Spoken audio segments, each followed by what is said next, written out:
সাহায্য ঘোষণায় প্রণাম শ্রদ্ধা ভালোবাসা ওরা আনন্দিত। আজকে এই মন্দিরে মাসিক অধিবেশন উপলক্ষ করে পরম পিতাকে কেন্দ্র করে এই যে আমাদের মিলিত হওয়া এক অপূর্ব মায়াময় পরিবেশ আমরা সামিল হয়েছি, আমরা সাক্ষী রয়েছি। একটু আগে আমাদের বিকাশদার কীর্তনে প্রত্যেকের যে মন মাতিয়ে দিয়েছে, তার আগে আমাদের আরেকটা দাদা কীর্তন করলেন।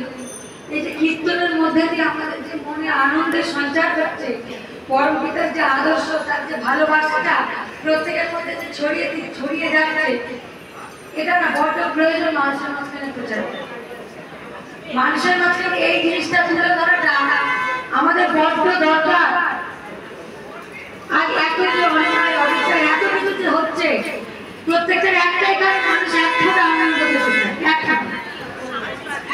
একটুখানি যদি আনন্দ মানুষ পায়, মানুষ পিকনিক করছে, স্কুলে যাচ্ছে, গান করছে, বাজনা করছে, কীর্তন করছে, কেন?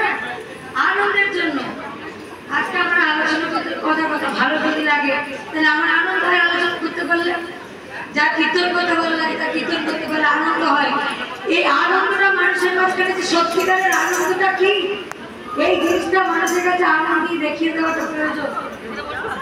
মানুষ আনন্দ বলে যেটাকে ধরে নিচ্ছে, সেটা কামিনী কাঞ্চনের বাইরে আর কিছু হতে পারে।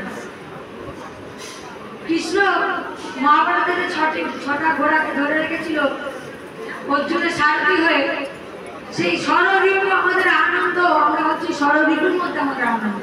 আমরা জানি না, আমরা বুঝি না কি আমাদের জীবনে আনন্দ। কিন্তু পরম পিতার মানুষ, সময় কম, বেশিক্ষণ বাড়াবো না, কিন্তু পরম পিতার যে মানুষ, তাকে নিয়ে যারা চলে তারা